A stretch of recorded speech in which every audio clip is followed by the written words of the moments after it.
Agar yuragingiz dosh bersa, ko'ring ushbu videoni. Agar ko'nglingiz bo'sh bo'lsa, ko'rmang, o'tkazib yuboring. Turkiyamiz bo'lardi, rahmatlik. Juda yaxshi niyatli yigit edi. Niyatni yaxshi qilardi va yaqinlariga sila rahimni joyiga qo'ygan yigitlardan edi. Bitta aybi bor edi. Sal ko'proq ichardi. Va bizga muxlis edi, ko'rishgan paytlarda sal koy berardik.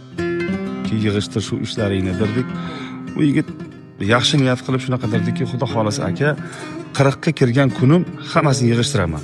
Hamma illatlarni yig'ishtirib, yaxshi yo'lga kiraman deb niyat qiladi.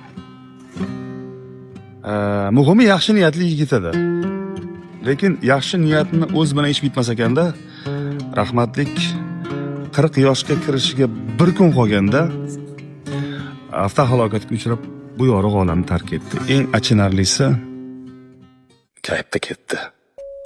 Yaqinda shunaqa gap chiqdi, ukasi aytayaptiki, rahmatligini 1,5 milliard so'm krediti bo'lgan. Garovga qo'yilgan narsalar olib qo'yilgan, biznes sheriklari tan olmagan. Xullas, shunaqa gaplar. Vaqtida ko'zingizni oching. Ma'lum bir vaqtda yig'ishtiraman demang. Ramazon kelishini kutmang. Yoki bo'lmasa juma kun kelishini kutmang. Yoki bo'lmasa 40 ga kirishingizni, 60 ga kirishingizni kutmang.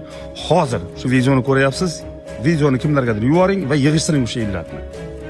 O'sha yigit mana shu qabrlardan birida yotibdi. Oxirat obod bo'lsin.